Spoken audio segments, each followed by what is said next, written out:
Okay, so this is Psalms for Beginners. This is lesson number 2 in that series. And the title of this lesson is Hebrew Poetry. Before we get to the Psalms themselves, there's background material. It's good to understand something about the Psalms, how they were written, so that we'll have a better appreciation when we actually begin studying individual Psalms. So let's do just a bit of a review here. The title means praise. The title means praise or praises. They were written over a period of about 1,000 years by several different writers. The earliest by Moses, Psalm 90, and the latest 400 BC, Psalm 150. David, we said, is the most prolific writer of Psalms that we have in the Bible. Approximately 70 of the Psalms in the book of Psalms are credited to David. Originally, they were collected in groups or booklets, but eventually put together in the format that we have today. So I mentioned in my first lesson that they circulated.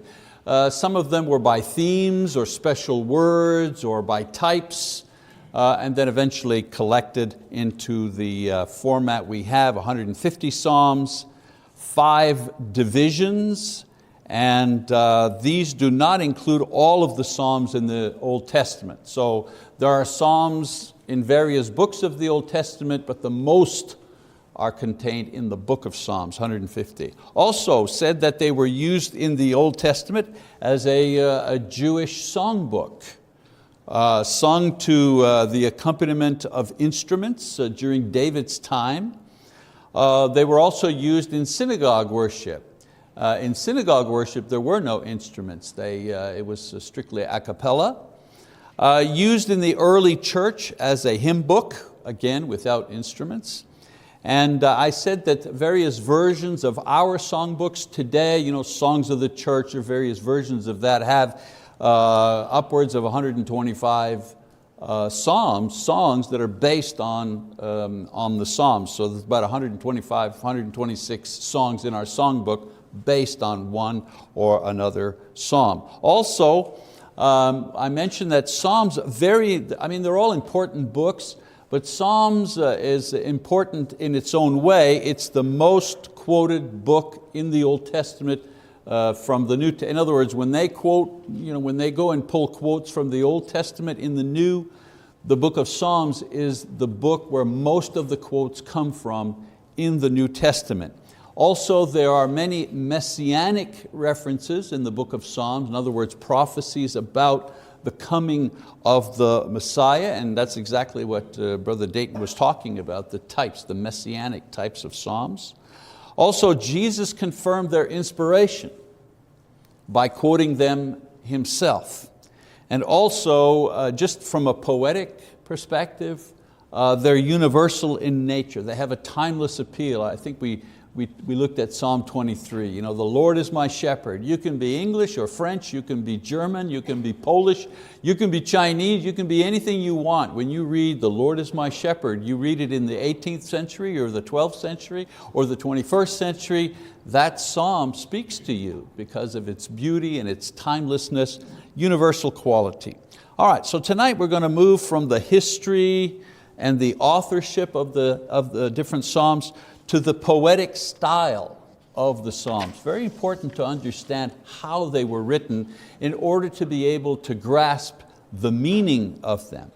Now, we usually concentrate on the content of the Old Testament, but we rarely discuss the style in which the content was produced.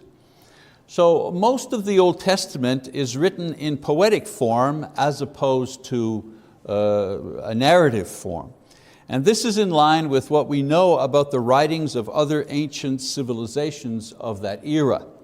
Lyrical poetry is the earliest example of all literature, as is seen by Egyptian writings, Babylonian writers, thousands of years before Christ. The oldest form of written communication is lyrical. In other words, it's poetry. Long before they were writing, he did this and then he went there and then the next day he tried this and then he killed a cow and he did this and he did that, narrative. Long before that style came out, poetry existed, short snips of poetry. In ancient Greece, the poets sang their songs long before the philosophers and historians came on the scene and began to write their books. Among the early Germans and English, the art of poetic composition developed before the art of written prose. The earliest quotations from the Bible, for example, are in poetic form. Adam's reaction to the creation of woman is a poem, right? This is now bone of my bones and flesh of my flesh. She shall be called woman because she was taken out of man. This is poetry. It's not narrative, right? God's rebuke to the serpent and Eve and Adam, all that is in poetic form as well.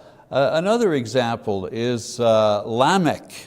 Lamech's boast in Genesis chapter 4. Lamech said to his wives, Ada and Zillah, listen to my voice, you wives of Lamech. Give heed to my speech, for I have killed a man for wounding me and a boy for striking me. If Cain is avenged sevenfold, then Lamech 77-fold. Again, poetic form, and this is early. Lamech. These are the ancients here. All right. So when we say poetry versus prose or narration, we mean a style of writing that is distinguished from prose and narration. For example, the emotional and imaginative character of its thoughts. In other words, what I'm saying here is poetry is distinguished from narration and prose by the emotional and imaginative character of its thought. Poetry has power of imagination and it relies on the emotional impact of its verse to convey its ideas rather than just recounting the story in facts. All right? There's a lot more power in a poem that is written with emotion in mind than simply writing, he went here, he did that, then he went over here and he did that. All right. Another distinguishing factor, poetry uses exalted diction and lofty ideas and noble expressions to convey its message. In poetry, the medium is very important to the message. In other words, in poetry, it's how you say it. It's not just what you say, it's not just the content of what you say, it's how you have expressed it that gives it its power. So many times you use less words, but they're more powerful words than if you're writing prose or narration. Also, poetry is distinguished by its rhythm. You cannot deliver poetry in a brown paper bag. It's got a certain rhythm, doesn't it? Hebrew poetry has rhythm of thought rather than the beat of syllables, and I'll explain that a little bit later. In English type poetry, not all English type poetry, but you're looking at the rhythm of it, okay? Like music, like it has a rhythm. But Jewish poetry, Hebrew poetry, doesn't have that kind of, that beat that certain poetry has. It has a rhythm of ideas. Ideas are compared and contrasted. And again, we'll talk about that in a minute. Now, not all Hebrew poetry is contained in the Old Testament. 1 Kings chapter 4, verses 29 to 34 refers to 3,000 proverbs and 1,005 songs of Solomon. Well, there aren't 3,000 proverbs in the book of Proverbs, right? And there aren't 1,005 songs written by Solomon anywhere in the Bible, and yet the Bible says he produced all of these. And so the Bible only contains some of what Solomon wrote. some of the material that he has. A little bit like John, at the end of the Gospel of John, John says, if all the things that were written about Jesus or that Jesus did were written in this book, the world couldn't contain all of the books, right? But I have provided these, he says, so that you might believe. Enough for you to have to believe. In the same way, not all psalms, not all songs contained in the Old Testament, but we have some to get an idea, to get a flavor of what is going on. Ancient poetic collections also are referred to. In Numbers 21:14, the writer talks about the book of wars of the Lord. The book, is it not written in the book of wars of the Lord? Well, we don't have that book. He refers to the book that exists, but it's been lost. We don't know. In another place, in Joshua chapter 10, verse 13, it says, we'll pick it up in verse 12. It says, then Joshua spoke to the Lord in the day when the Lord delivered up the Amorites before the sons of Israel. And he said in the sight of Israel, O sun, stand still at Gibeon, and O moon in the valley of Ajalon. So the sun stood still and the moon stopped until the nation avenged themselves of their enemies. Is it not written in the book of Jashar? And then he goes on to say, and the sun stopped in the middle of the sky and did not hasten to go down for about a whole day. So the writer here in the Bible is saying this event where the sun stood still in the sky, it's written about in the book of Jashar. We don't have the book of Jashar. We have this book, but he makes a reference to other material that existed at the time that has been lost to us. So what we do have, however, in the Bible has been collected and presented through the Old Testament, of course, under the guidance and under the inspiration of the Holy Spirit. We have 39 books in the Old Testament written mostly in poetic style, as was the custom of writing in the days when this material was first produced. And you might be saying, well, why is he taking all this time to tell us about poetry and so on and so forth? Well, if you don't realize that the Old Testament is mostly written in poetry, you're going to have a hard time discerning its meaning. Okay? So not all Hebrew poetry is written in the same style. Most poetry found in the Old Testament can be broken down into two main categories. Number one, gnomic, don't pronounce the G, gnomic, meaning knowledge. This is a type of wisdom poetry. It presents thought and reflection, observations on the human condition, and observation on society. What are the gnomic type of books? Well, the book of Job, for example, that's gnomic. The book of Proverbs, the book of Ecclesiastes. Okay? These are the knowledge books, the wisdom, the books of wisdom in the Old Testament. And also a type, really only two basic types of poetry. Gnomic is one, and the other is lyrical poetry. Comes from the Greek word for the lyre, which was a musical instrument. The difference between gnomic and lyrical is that lyrical poetry was originally written to be sung. That's the main difference. All right? This type of lyric poetry, very expressive. They're poems that express praise and lamentation and confession. They're about feelings many times. You have very different types of lyric poetry. So you have two main categories, right? Gnomic and lyric. And then under lyric, you have a whole bunch of types of lyrical poetry contained in the Old Testament. One of them, of course, the most basic, are the Psalms, praise types of the types of poetry, mainly about praise. Also lamentations, which means mourning. Again, not only psalms about mourning, but other books, the book of Jeremiah, the book of Lamentations, a book of mourning. Other types of poetry called lyrical poetry, poems of blessings and curses. For example, Noah in Genesis chapter 9, verse 25 and 26, and Laban and his family, Genesis 24, Laban, they talk about their sister who is about to be married, and there's poetry there. The blessing of Rebekah, may you have many generations. Also Moses, blessings and curses in Deuteronomy 33, verses 1 to 5.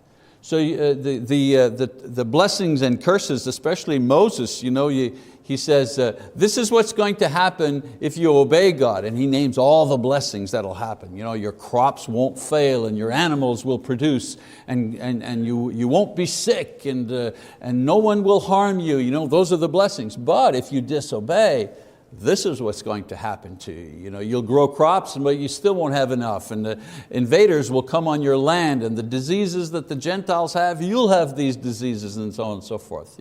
So it's poetry, it's not praise, it's not lamentations, it's poetry of blessing and cursing. And usually they come together. Usually they come together. Some blessings and some cursings. Okay? I want to show the difference between the King James Version and the New American Standard. For the longest time, scholars believed that the Old Testament was written in the same style as the New Testament. It was just narrative, it was just writing. And I just want to show you the difference here. In Deuteronomy, for example, chapter 33, verses 1 to 5. So this is in the King James Version. Look how it's written. But it says, and this is the blessing wherewith Moses, the man of God, blessed the children of Israel before his death. And he said, so this is a blessing, poetry of blessing. So he said, the Lord came from Sinai and rose up from Seir unto them. He shined forth from Mount Paran, and he came with 10,000s of saints from his right hand, went a fiery law for them. Yea, he loved the people. All of his saints are in thy hand, and they sat down at thy feet. Every one shall receive of thy words. Moses commanded us a law, even the inheritance of the congregation of Jacob. And he was king in Jeshurun when the heads of the people and the tribes of Israel were gathered together. So I'm not reading this to make a point about what he's saying here, what he was promising and what he was blessing. I want you to notice the form. This is the form of this passage in the King James. Now watch, when you go to the New American Standard, look at the difference in the form. Same words, I'm not going to read it over again, but now it's not written like you write a letter. It's not written like a narrative, okay? Now it's written in poetic form, okay? And we're going to talk about that. Just hold that thought. I wanted to show you the difference. Because some people are saying, well, what's wrong with the King James Version? Well, there's nothing wrong with the King James Version. The only problem is it was produced before there were modern discoveries about how things were done back in the Old Testament. Okay? All right, so let's keep going with the different types of lyrical poetry. And I'll come back to this in a minute. So other types of lyrical poetry, tribal songs, the Song of Lamech, which I read to you before, 70 times 7, Lamech. Those are tribal songs. Then there are things called mashals, which are lessons or riddles, if you wish, or parables. Samson's riddle in Judges 14:14 about the honey, that's a mashal. Okay? Other types of lyrical paeans. Paeans are songs of victory, okay? Usually something written in reference to some historical event, a victory of some kind, or a great defeat. Moses at the Red Sea in Exodus chapter 15, verses 1 to 18, when he talks about the victory, the water covering over the Pharaoh and his soldiers, and that's called a paean. Then there are dirges Dirges. Dirges are funeral songs. David's song when Saul and Jonathan were killed in 2 Samuel chapter 1 verses 17 to 27. David writes a very moving poem about how noble Saul was. Even though Saul tried to kill him a bunch of times, he still respects his memory that he was a noble man, and Israel succeeded when he was there. And of course, Jonathan, Saul's son, who was David's friend, was also killed at that time. So he writes a funeral dirge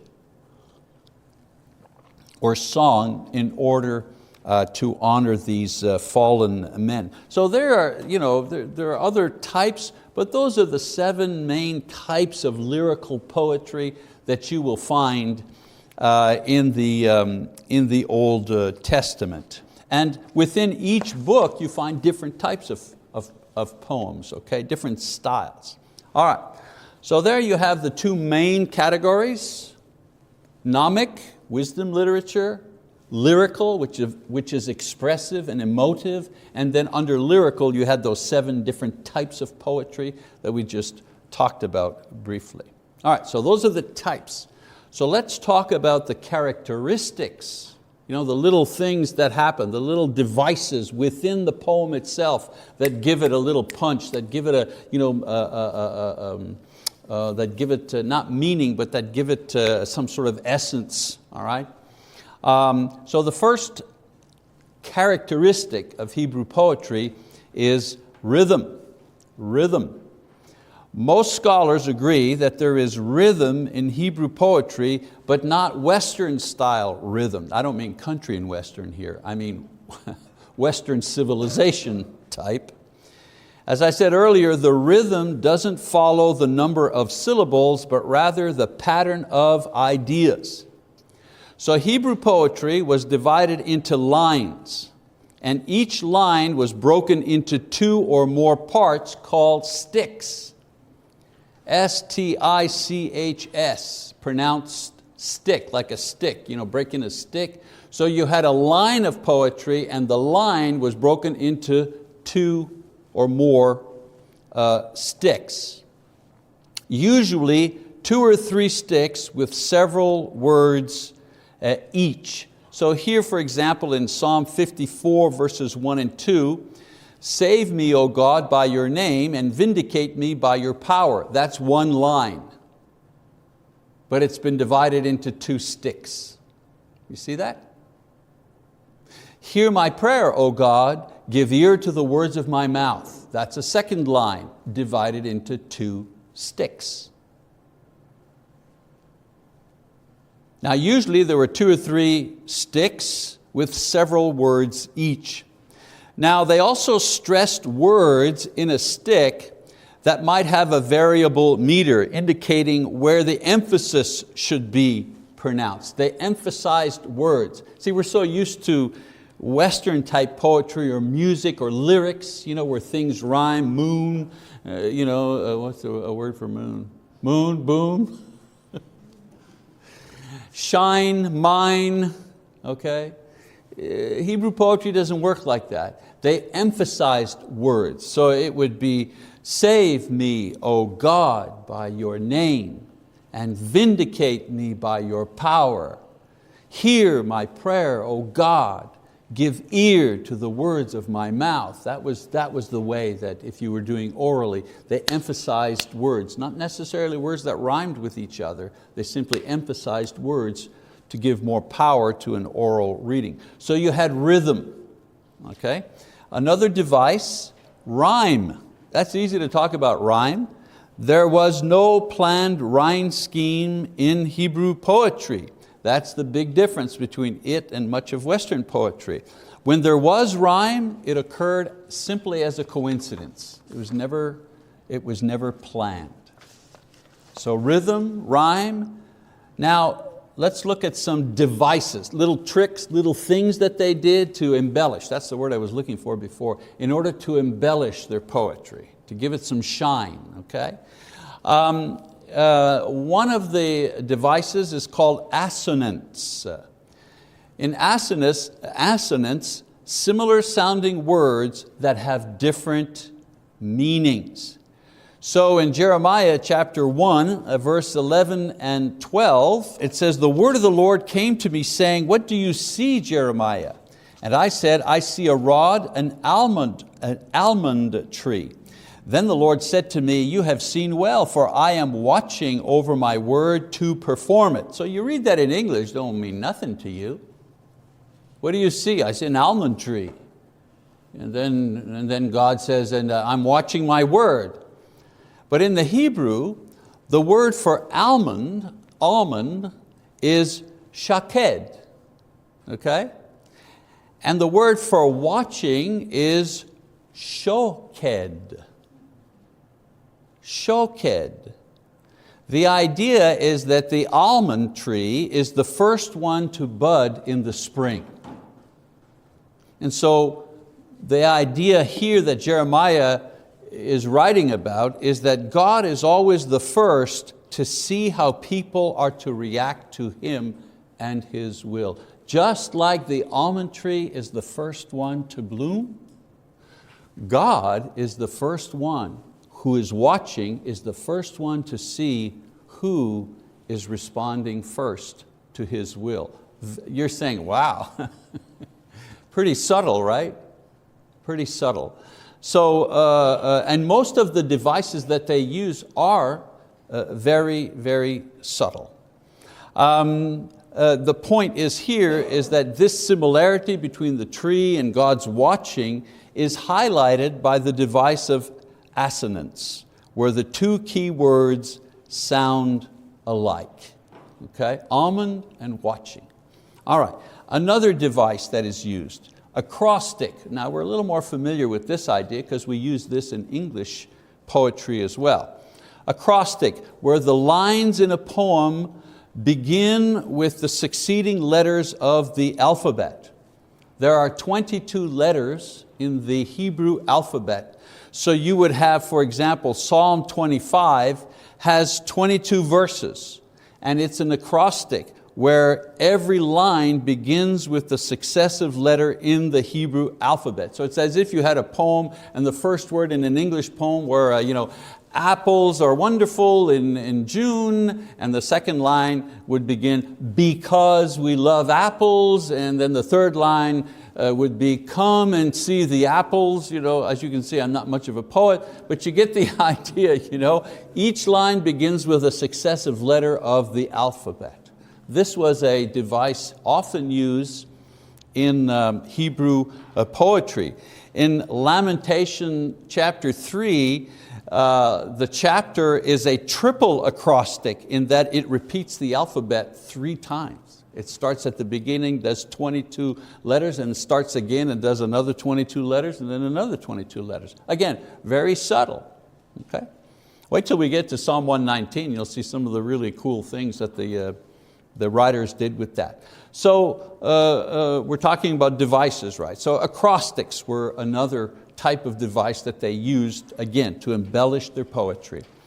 Another device used, and a very important one to understand, is parallelism.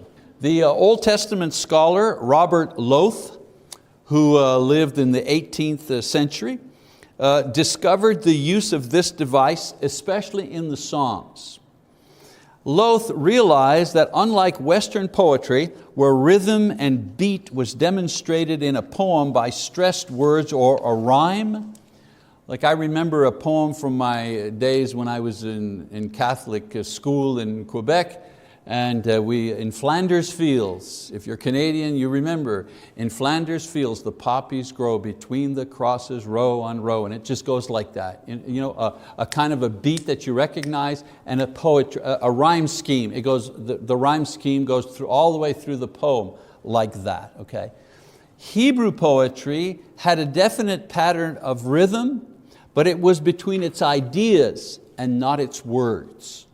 And this was discovered when Loth discovered the use of parallelism. In other words, by studying and comparing the Psalms, he recognized that the authors purposefully rhymed their ideas but not their words. Further investigation showed that this important poetic device had been abandoned by Hebrew writers after the 2nd century AD. And this is why it hadn't been noticed until Lowth rediscovered it in the 18th century. Study by Lowth and others managed to catalog 6 major types of this rhythm of thought, this parallelism, which they named it. Now, it's the most important device in Old Testament lyrical poetry. So let's look at the 6 different types of parallelism. First, there is synonymous parallelism. Synonymous parallelism is when the author says the same thing but in different words in successive lines. It is the most common form of parallelism. So in Psalm 119 verses 1 to 4, the writer says, "How blessed are those whose way is blameless, who walk in the law of the Lord." Isn't that the same thing? If your way is blameless, and if you walk in the way of the Lord, isn't that kind of the same thing? It's the same idea, but it's presented with different words. He goes on, "How blessed are those who observe His testimonies, who seek Him with all their heart." Same idea, repeated with different words. "They also do no unrighteousness, they walk in His ways." If you walk in God's ways, you're not doing any unrighteousness. Okay, do you see it? "You have ordained your precepts, that we should keep them diligently." So, synonymous parallelism, the repetition of an idea in another line using different words. Okay, another type, antithetic parallelism. Here, the second line is a contrast to the first line. Not similar, it's contrasted. So in Psalm 30, we read, "For His anger is but for a moment, His favor for a lifetime." Contrast, His anger, His favor. "Weeping may last for the night, but a shout of joy comes in the morning." Okay, weeping at night, joy in the morning. Antithetic. A different concept presented in the next line. All right, another one. Synthetic. Synthetic parallelism. The second line does not contrast it. It's not the opposite, and it's not repeated. It completes. It completes the first. So in Psalm 2, "Then He will speak to them in His anger and terrify them in His fury." He's going to speak in anger and terrify in His fury. So it's not exactly the same, it's augmented. It's like it's turning up the heat in the second verse. "But as for me, I have installed my King upon Zion, my holy mountain." So I've installed the King. He makes that statement. And then where? In Zion. Where? On my holy mountain. So it adds information. Each line adds information. That's synthetic parallelism. Next one is introverted parallelism. The easiest way to realize is to remember ABBA, A-B-B-A. You have an idea A, and then you have idea B, and idea B is repeated in the third line. So the second and third line are the same, and the first and fourth line are the same. All right, example, "My son, if your heart is wise, my own heart will also be glad." And then in verse 16, "And my inmost being will rejoice." So you see, the second and third line, B and B, they match. Because the second line is, "My own heart will be glad, and my inmost being will rejoice." So those two lines are the same, the middle lines. And then the fourth line, "When your lips speak what is right." That's the fourth line. It's the same as the first line, which is, "My son, if your heart is wise." So the first line, "My son, if your heart is wise," and the fourth line, "When your lips speak what is right." Those two are the same. And then the two middle lines which are, my own heart will also be glad, and my inmost being will rejoice. That's A-B-B-A. Okay? That's introverted, parallelism. Then you have climactic parallelism. That's stair-like.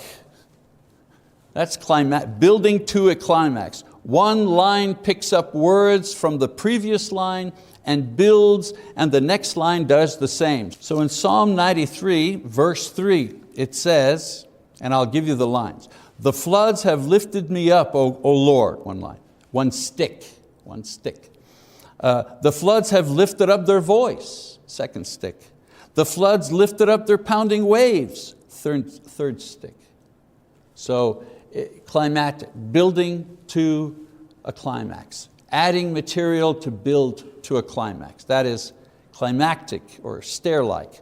And then there's emblematic, lines that are like or as, that use the words like or as to compare ideas. They're similar to synonymous parallelism.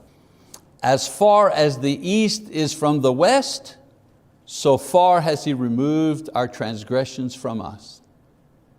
Just as a father has compassion on his children, so the Lord has compassion on those who fear Him. You see it? Comparison, when they use as or like to compare. Now, Loth recognized a pattern. That was his thing. He recognized there's a pattern here. A lot of these Psalms, they work in the same way. So understanding of parallelism helps us better interpret the Psalms because we can know who the author is referring to when he speaks. For example, in Psalm 8 verse 4, famous passage, what is man that you take thought of him, and the Son of Man that you care for him? What kind of parallelism is that? Well, that's synonymous parallelism, isn't it? The Son of Man here in context refers to, who is the Son of Man in this poem? Well, it's a man, it's a person. Why do you know that? Because this is parallelism here. The first line, right? The second line just repeats the idea of the first line in a different way. So the first line is, what is man? Well, man, a human being. What is man that you take thought of him? Second line, and the Son of Man that you care for him. What does the second line refer to? Well, it refers to the thing that's in the first verse. Man, an ordinary man. All right?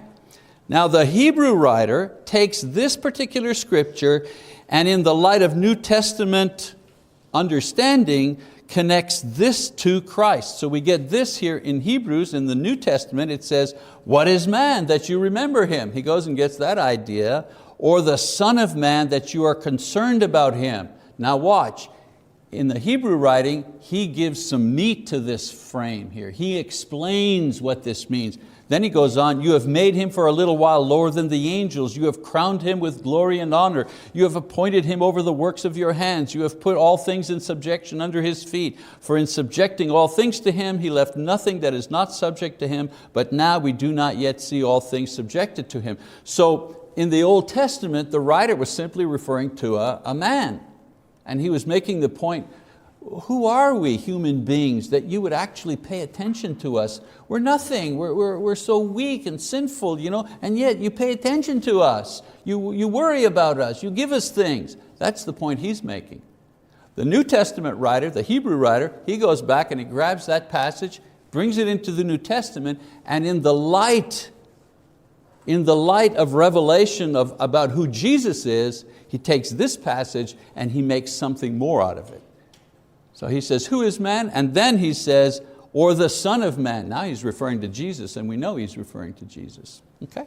Just the way that the poets... Forever lover,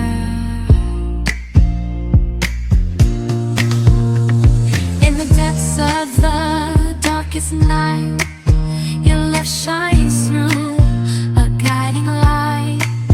With every heartbeat I feel your grace. In your warm embrace I find my place.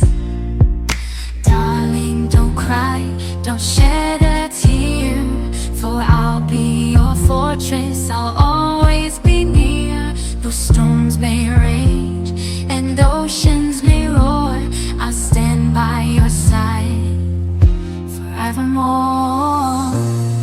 the trials and the tests we face, our love will endure, it cannot be erased. So dry your eyes, my love, and take my hand. Together we'll conquer. Did this. So let me just summarize, because I heard the first bell. Number one, most ancient writings are in poetic form, and so is the Old Testament. Number two, Old Testament poetry is divided into two main categories: gnomic, which is wisdom type, and lyric, which is expressive, meant to be sung. Also, it was a style that was helpful for memorization. Isn't that the way we do it? If you ever go into the lower classes where our little kids are being taught, how are they remembering things? Matthew, Mark, Luke, and they sing it. They sing the books of the Bible, they sing the 12 apostles, they sing the kings. Well, nothing new. That's how they learned things in the Old Testament as well. And then thirdly, Old Testament poetry has its own particular rhythm and no planned rhyme, and it used a variety of devices, assonance, similar sounding words with different meanings, acrostics, using the alphabet, parallelism, a comparison and balancing of thoughts in successive lines and verses. And we said there were different types of parallelism, and synonymous parallelism was the main type. All right, so next time we're going to divide the Psalms into the category of themes, and we're going to examine individual Psalms that represent well those particular themes.